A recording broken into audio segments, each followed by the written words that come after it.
L'entretien des patriotes. Bonjour à tous, heureux de vous retrouver. Macron Nestlé pousse le bouchon un peu loin. Attractivité de la France. Le cache-misère macronard. Édouard Philippe, finito. Avant de traiter ces informations et beaucoup d'autres, vous connaissez la coutume sur cette chaîne. Je commence toujours mon entretien par remercier ceux qui m'ont permis justement de le produire, car ils m'ont financé à l'aide des merci rémunérateurs. Et aujourd'hui, ils sont à l'honneur des fidèles parmi les fidèles, Bernard Carré, Philippe Bohen, Marie Aubel et Patrick D. Merci à eux du fond du cœur. Et puis je tenais à vous remercier pour votre soutien incroyable. Oui, il faut aider la réinformation en ces temps de très graves menaces sur la liberté d'expression. J'en parle dans cet entretien. Comment faire donc pour nous aider? Eh bien c'est simple, il suffit de lever le petit pouce, écrire de gentils messages, diffuser sur d'autres réseaux sociaux. Et puis surtout, n'oubliez pas d'activer votre cloche notification. Merci à tous. 49%, Édouard Philippe en tête des opinions pour 2027. En tête des opinions, c'est quand même une drôle de formule, vous ne trouvez pas? Et puis, vous y croyez, vous, Édouard Philippe à 49%? Car, en plus, la semaine dernière, la presse nous expliquait qu'il avait perdu la confiance des Français, que Gabriel Attal lui serait passé devant dans les intentions de vote de la Macronie. Que lui arrive-t-il à Édouard? Y aurait-il quelqu'un qui aurait versé du Rivotril dans sa campagne électorale? Un juge d'instruction va enquêter sur Édouard Philippe pour des soupçons de détournement de fonds publics. File compte. Le timing est parfait. Attal va pouvoir annoncer sa candidature. La magistrature démontre une fois de plus que le centre-gauche ne pourrait rien sans elle. Certaines mauvaises langues susurrent que ce serait peut-être piloté de l'Élysée. Macron serait rancunier? Pas possible. Enfin, que les macronards se bouffent entre eux, c'est une excellente nouvelle. Allez les tocards, bonne digestion. Et notre président de la République, on l'avait laissé ridicule en Afrique, largué sur la scène internationale et silencieux sur la crise de l'essence. Et voilà qu'il communique. Et il pousse le bouchon un peu loin. Attention, l'extrait que je vais vous passer pourra heurter l'âme des personnes les plus sensibles. Oui, l'homme qui va parler n'a pas l'air dans son état normal. Je rappelle qu'aujourd'hui, nous payons 1,5 milliard d'euros parce qu'on ne respecte pas les normes européennes sur la consigne. Alors, s'il y a des ministères qui ont 1,5 milliard d'euros en trop, il faut tout de suite le signaler.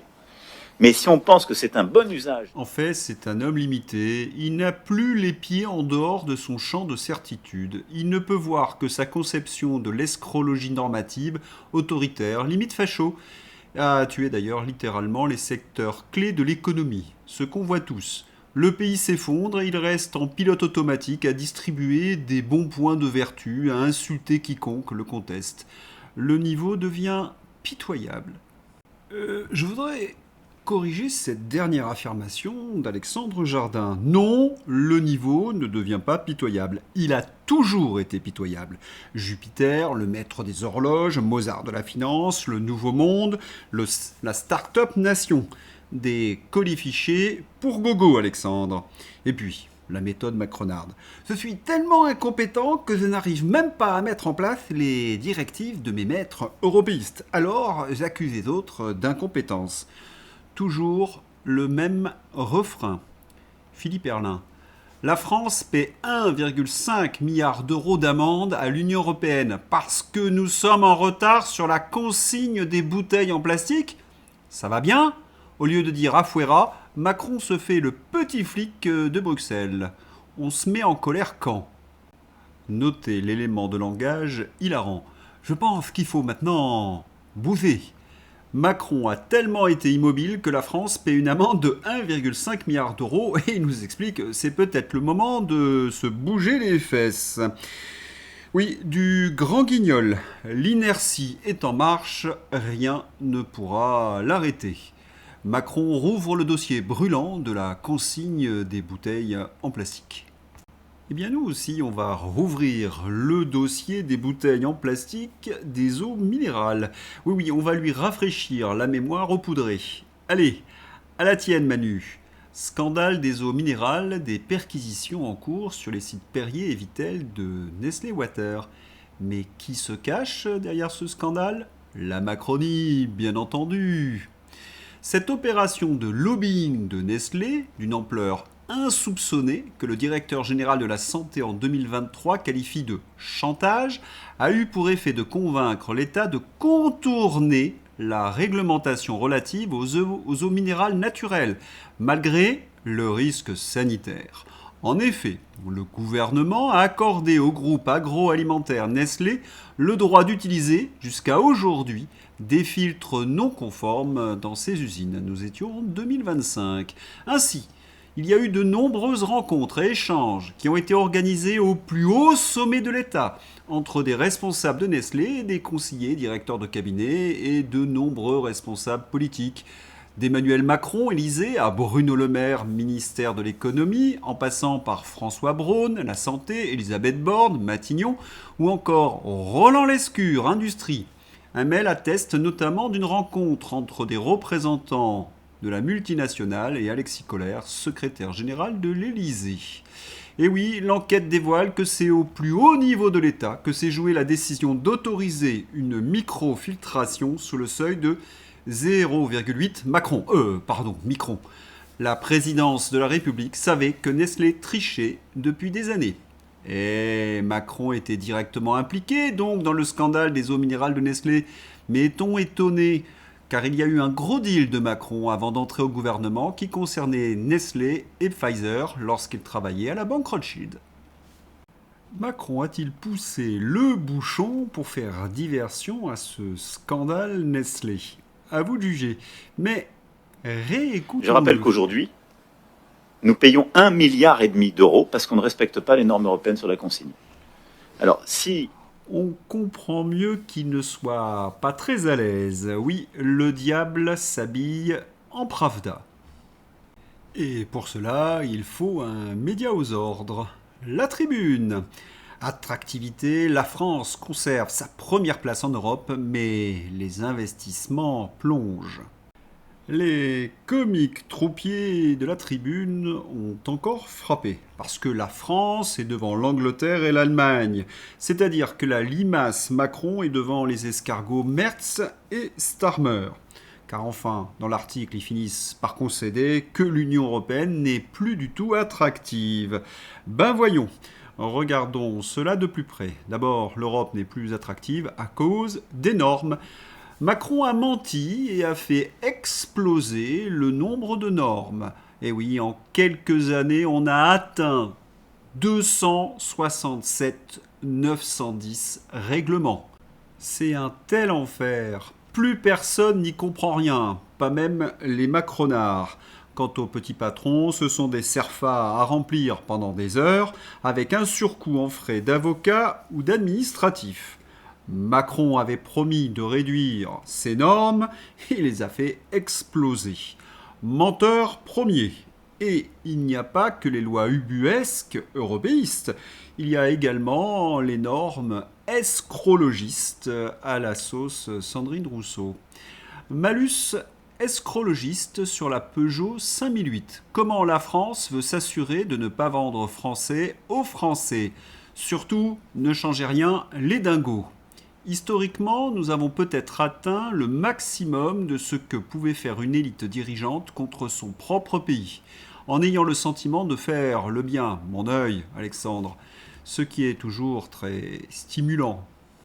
À cette jungle de normes, de lois, de malus, s'ajoute une fiscalité confiscatoire. William Tay. Les Français n'ont jamais payé autant d'impôts et de taxes. Il y a tellement d'impôts et de taxes en France, plus de 400, que Bercy ou la Cour des comptes ne sont même plus capables d'en donner le nombre exact. Et lorsqu'on ajoute une monnaie trop forte, l'euro, oui, nous constatons le résultat chaque jour, une désindustrialisation massive, plus de 8 millions d'emplois industriels perdus depuis l'an 2000. La question, comment Macron va-t-il procéder pour cacher ce déclin aux Français? Vous avez l'idée, le concept? Bien sûr, Choose France. Ah, avec Choose France, Macron a pu prendre son pied devant les caméras. La France redevient attractive, une grande pointure. Mon œil, cela pue, comme toujours, l'embrouille, les dessous de table, la corruption. Un exemple.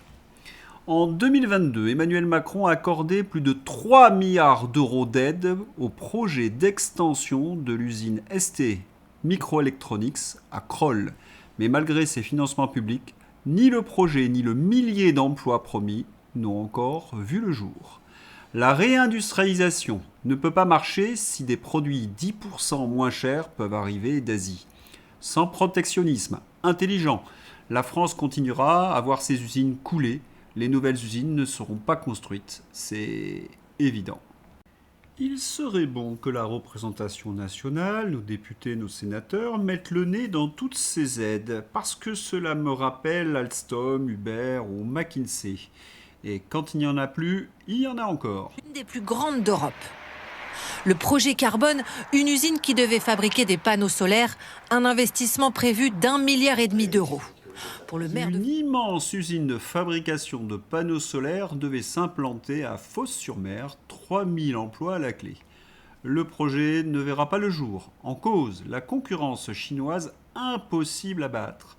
L'Europe ne protège pas, la Chine en profite et elle est en train de tout récupérer grâce à des coûts imbattables. C'est ça la réalité derrière Choose France. Les étrangers rachètent les bijoux de famille. Les syndicats redoutaient une vente de l'usine au groupe chinois. Stellantis va finalement fabriquer à Rennes un véhicule du constructeur Dongfeng. Il y a 40 ans, Peugeot allait installer des usines en Chine pour construire et vendre des automobiles françaises. Aujourd'hui, les Chinois viennent en France, dans les usines Peugeot, pour construire et vendre des automobiles chinoises. Vous le visualisez, le déclin ? Vous le savez, Macron est en train de vendre la France à la découpe. Et comme le concédait le journal La Tribune de Bernard Arnault, l'Union européenne et la France ne sont plus du tout attractives. Shell, BP et Esso quittent la France. Trop de taxes, trop de contraintes, trop d'instabilité. Entre exigences réglementaires intenables et pression fiscale étouffante, le marché français n'est plus rentable. La start-up nation du poudré se transforme en enfer économique. C'est fou quand même, hein. Macron a gaspillé des milliards dans des projets foireux, des milliards pour l'Union européenne, des milliards pour la guerre, des milliards pour cette transition énergétique complètement folle. Mais pour les Français, eh bien, pas un copec. Annonce de Le Cornu. La France n'a plus les moyens pour aider les Français en cas de crise. La France a pourtant eu les moyens de fournir 18 milliards d'euros pour l'Ukraine, mais n'a plus rien pour aider les Français. Ces gens détestent la France. Ah ça, et à un point, on n'arrive même pas à l'imaginer. Chez eux, c'est pathologique. La grande réussite du poudré, nous dissoudre. Une France de plus en plus façonnée par l'immigration. En France métropolitaine, plus 41% de la population est liée à la migration par les ascendants, les conjoints et de plus en plus les unions des enfants, selon l'étude de l'INED. Nicolas Pouvron-Monty, on compte en France 7,5 millions d'électeurs potentiels issus de l'immigration. Coucou la merluche.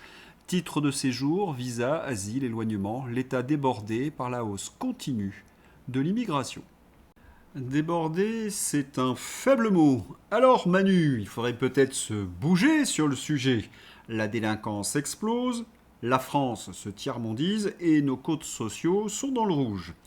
Au Sénat, un amendement qui pourrait aller dans le bon sens. Parce que c'est pas toujours visible ici quand elle est. Voilà. Voilà. Qui est contre?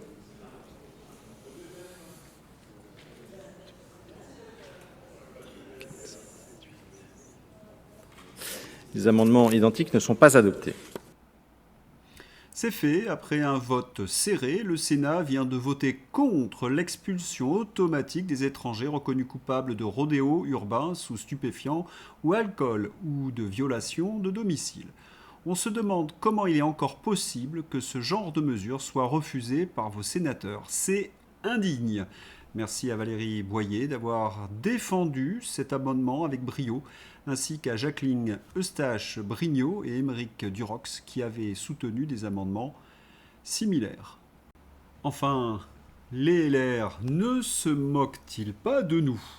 Ils présentent des amendements, mais leurs troupes sont absentes. Regardez le groupe LR au Sénat. Vous n'avez pas honte, Retailleau? Oui, de vrais macronards en magouille. Oh, transition toute faite. Soupçon de faux témoignages sur les crèches, le parquet général requiert un non-lieu en faveur d'Aurore Berger. On est vraiment surpris. La justice, les valeurs de la République et tout ça. La routine, mon général, la routine. Le diable s'habille en Pravda, deuxième partie. La censure. Quand les médias confessent qu'ils n'ont pas fait leur boulot. France Télévisions. Peut-être aussi un silence médiatique. C'est bien qu'on fasse notre autocritique, on s'en empare désormais. Oui, parce qu'on parle quand même d'actes de barbarie sur des enfants entre 3 et 5 ans dans des écoles publiques parisiennes. Cette histoire, sans faire de très mauvais jeu de mots, c'est un cas d'école, je peux témoigner. Les 5 vidéos sur le sujet du périscolaire parisien que j'ai tournées ont été attaquées, démonétisées et invisibilisées pendant la période électorale. Et maintenant, le service public va traiter le sujet 1 an après, alors qu'il n'y a plus d'enjeux électoraux. Mais quelle honte, parce que pendant ce temps-là, les gamins ont continué à être abusés. Arrondissement de Paris, 16 personnes placées en garde à vue, notamment pour violences sexuelles présumées. Plusieurs d'entre elles avaient déjà été suspendues. Au total, 84 écoles maternelles, une vingtaine d'écoles. Périscolaire parisien, il y a déjà 16 animateurs placés en garde à vue pour violences sexuelles présumées. 84 écoles maternelles, 20 écoles élémentaires, 10 crèches sont visées par des enquêtes pour différents types de violences sur de très très jeunes enfants. Bienvenue dans ce monde de monstres. Ces monstres ont donc bénéficié d'une totale impunité pendant des années. Et que dire de Gérard Miller ou Jack Lang? Ça fait pas de télévision en ce moment, je me promène. Voilà. Bon, bah vous promenez? Avec ma femme. Tout se passe bien? Tout se passe très bien, regardez là. Bravo à Mike pour avoir montré que Jack est en totale décontraction à Paris. Un scandale de plus. Quant à Patoche, Mediapart révèle qu'en 2019, le parquet de Nanterre avait eu en main les plaintes ou signalements de 9 femmes, dont un témoin. Il avait classé l'affaire faute de preuves. Sollicité, le parquet n'a pas souhaité faire de commentaires. Mais qui les protège? Florian Philippot. Est retracé par Ploquin dès les années 70.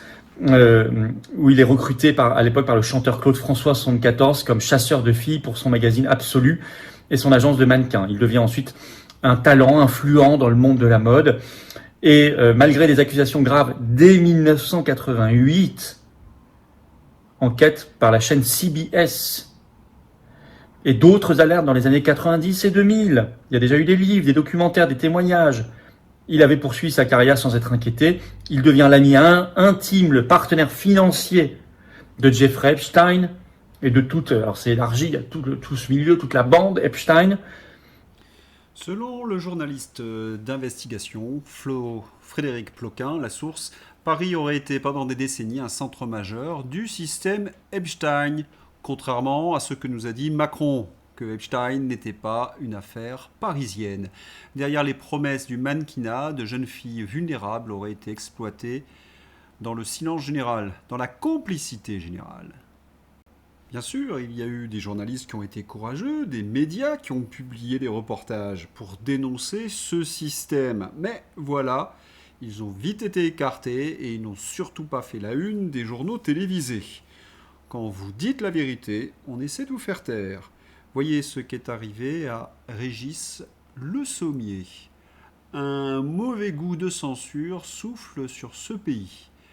Midi Libre Béziers. Nous n'avons en aucun cas validé la tenue de cette conférence. L'IUT de Béziers annule la conférence du controversé Régis Le Sommier.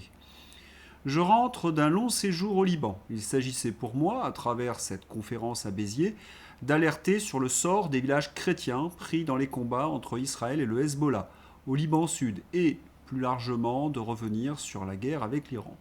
Cette annulation prive les associations d'anciens combattants de Béziers d'un précieux témoignage de terrain et d'un moment d'échange sur le métier de reporter. Merci aux confrères de Midi Libre Béziers, qui n'ont même pas eu la décence de m'appeler pour me demander ce que j'en pensais de l'annulation de ma conférence. On ne fait vraiment pas le même métier. Macron censure, vous interdire, Macron censure, vous attaquer au porte-monnaie. La mésaventure de Pierre Sautarel, de F de Souche. F de Souche est blacklisté de partout. Stripe, PayPal, Yapla, Asso Connect. On a toujours été banni dans 100% des cas. Cette fois, on a une solution qui peut résister à la censure. Rendez-vous sur le site F de Souche. Aidez-nous, on a vraiment besoin de vous. Je vais vous dire la vérité. Sans toutes ces attaques, ces censures et ces coups bas, j'aurais peut-être déjà arrêté. Mais rien que par orgueil, c'est impossible. Bravo Pierre. Je vais vous dire, s'ils en sont là, c'est qu'ils sont terrorisés. Ils font tout pour empêcher que la vérité sorte, mais peine perdue. En face, il y a des guerriers. Diablerie toujours, Macron remonte dans les sondages. Le Poudré poursuit sa remontée dans les sondages. Le chef de l'État atteint 32% de bonnes opinions dans le baromètre IFOP fiducial pour Paris Match, soit plus 10 points depuis octobre 2025. Dans mon entourage, c'est simple, le sondage est de 0% de bonnes opinions sur Macron. Ils le traitent tous de taré, de fou, de perturbé, etc. En même temps, c'est un sondage Paris Match IFOP. L'IFOP Paris Match présentait Macron à 22% lorsque les autres instituts de sondage le plaçaient à 11%. Que vaut un sondage demandé par Paris Match? Rien du tout. Par contre, attention à l'effet original et copie. Vous connaissez le dicton, mieux vaut l'original que la copie. Que font tous ces candidats européistes, Raphaël Glucksmann, Retailleau et maintenant Bardella?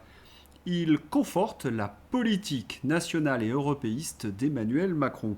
Tenez, prenez Retailleau par exemple. Emmanuel Moulin est le choix de Macron pour devenir gouverneur de la Banque de France. Les socialistes ont annoncé s'opposer. LFI et le RN sont contre. Il ne reste que LR pour arriver au 3/5e pour empêcher cette nomination qui serait un désaveu majeur. Le Parisien révèle un deal entre les macronistes et les LR. 18 sénateurs LR et 8 centristes voteraient en faveur de la nomination d'Emmanuel Moulin. Eh bien, c'est fait. En échange, le poste de défenseur des droits serait donné à un LR, bien évidemment. Et Retailleau s'en va à Kiev. J'ai choisi de réserver mon premier déplacement international de campagne à l'Ukraine, qui depuis plus de 4 ans, gna gna gna gna gna gna. Exactement les mêmes boniments qu'Emmanuel Macron. Les mesures les plus liberticides, les plus népotiques, les plus scandaleuses d'Emmanuel Macron sont confortées par Bruno Retailleau. Et maintenant, Bardella s'y met. Jordan Bardella veut s'allier avec les Allemands pour lutter contre Ursula von der Leyen. Les Allemands en place qui ont placé Pustula, groupe PPE. Quelle est la différence entre Bardella, Merz et Macron-Merkel? Il devrait d'abord devenir président. Un chef allemand tacle Bardella pour son appui à Merz. Jordan Bardella avait souligné mardi face à la presse les convergences sur le plan idéologique avec le chancelier Merz sur un certain nombre de sujets, suscitant la colère de l'AfD. Le soutien de Merz par Bardella confirme mes craintes sur l'effondrement intellectuel et politique du RN, comme si Alice Weidel soutenait Macron. Manifestement, Bardella n'a pas compris le sens de l'histoire. Xavier. États-Unis. C'est-à-dire qu'on voit très bien que si l'AfD aurait au pouvoir, alors je serais très content pour les Allemands, mais ça veut dire que nous, en France, on va être relégués, parmi les observateurs, les personnages non joueurs, comme disent les jeunes qui jouent aux jeux Et vidéo. l'Union européenne est un peu, il faut le dire, en lambeaux. Et oui, le président chinois et le président russe, une relation forgée depuis 2013, plus de 60 rencontres et un partenariat stratégique solide. Actuellement, la Chine importe 47% du pétrole russe. Vladimir Poutine arrive en Chine pour fêter les 25 ans du traité d'amitié entre la Chine et la Russie. La perdition de l'Europe. Le partenariat stratégique entre la Russie et la Chine est aujourd'hui très solide, car il repose sur une complémentarité économique évidente, des intérêts géopolitiques convergents et une relation personnelle durable entre le président chinois et le président russe. Par ailleurs, les Européens auraient accepté d'envoyer une délégation. Merkel et Draghi tiendraient la corde pour négocier avec Vladimir Poutine. Une information à suivre. Conflit au Moyen-Orient. L'Iran a menacé les États-Unis de bloquer le détroit de Bab el-Mandeb, près de Djibouti. Et dans la foulée, le ministre iranien des Affaires étrangères s'est exprimé mercredi. Nous nous concentrons actuellement sur la fin de la guerre sur tous les fronts, notamment au Liban, et nous négocions de bonne foi. La partie américaine doit prouver son sérieux dans les négociations. Comme vous le voyez, dans ce conflit, des deux côtés, on souffle le chaud et le froid. Dernièrement, on a appris que Trump aurait obligé Benjamin Netanyahou à revoir sa copie sur le Liban, c'est-à-dire respecter le cessez-le-feu. Et dans la foulée, on a appris que le Parlement israélien a voté la dissolution. Les élections auraient lieu fin août, début septembre. L'opposition serait en tête. Voilà, sur le plan intérieur, Donald Trump, j'allais oublier, fait le ménage dans les MAGA et dans America First. Mais attention, le mouvement pourrait se structurer et présenter des candidats.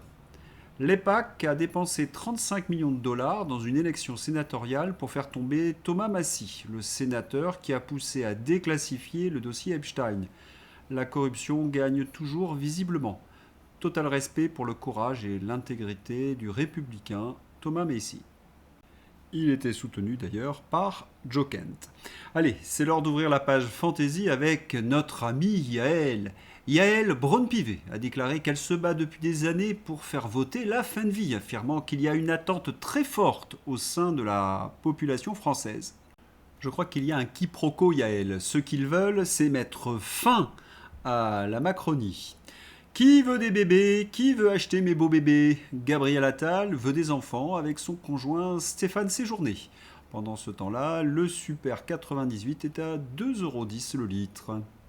Au fait, leurs bébés vont-ils l'acheter sur Le Bon Coin? Michel de Rudru.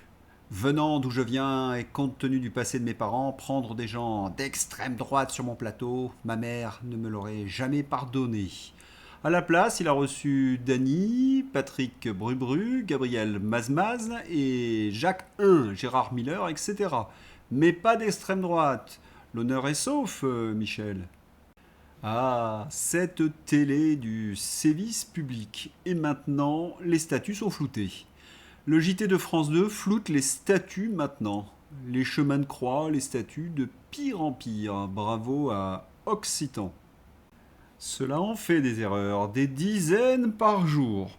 Moi, si j'étais vous, j'arrêterais le métier de journaliste. C'est pas fait pour vous. Enfin, une bonne nouvelle. Les lunettes exclusives, for sure, du président de la République Macron à Davos en vente au musée de l'Élysée. On ne t'entend pas, mais où est passée Monique Barbu, la ministre de la Transition escrologiste? On ne connaissait même pas son existence. Par contre, Sandrine Rousseau, oui. Sandrine Rousseau souhaiterait faire passer une loi pour renommer les steaks en cadavres de vache. Énorme éclat de rire sur les réseaux sociaux. Les réponses à Sandrine Rousseau ne se font pas attendre. Charniers de volaille et mammifères égorgés, légumes déracinés, bouillons aux épices racisés, blé indigène décolonial. ou cette magnifique recette, crémation de coq émasculé, farce fine de cadavres de mammifères introduites de force, aïe aïe aïe, et ces petits végétaux mignons mais morts, bien vu. Alexis Poulain se met à faire des blagues. Les bars PMU sont un danger pour la démocratie. Gigogne Vespalu, député Ensemble pour la République. C'est une blague, bien sûr, mais à votre avis, on est à combien de semaines avant qu'un macronard ne propose de supprimer les bars PMU où la parole n'y est pas encore régulée par les lois de protection de la démocratie européiste? Attention, un captcha difficile. 70% des internautes ont échoué. Sélectionne les images de Nathalie Loiseau. Même les experts macronards ont été mis en difficulté, comme ce mouton. Avec l'UE, la France est plus forte, plus prospère, plus écoutée dans le monde. C'est fini pour la page fantasy, mais on va se quitter avec Ruffin. Les gens qui sont dans cette BD, ils l'ont reçue comme une fierté. Ils demandent que je la dédicace à leurs enfants ou à leurs petits-enfants parce qu'ils considèrent que ça va faire partie de leur héritage. Mais c'est pas possible, mais quel malaise. Ruffin s'est totalement perdu. À moins qu'il ait toujours été comme cela et qu'on l'ait pris pour quelqu'un d'autre. Je crois que c'est ça et que je me suis laissé avoir comme beaucoup parce que je pensais sa fibre ouvriiste, réelle et sincère. Pour ceux qui veulent en savoir plus, vous avez toujours mon entretien avec Lionel Labosse.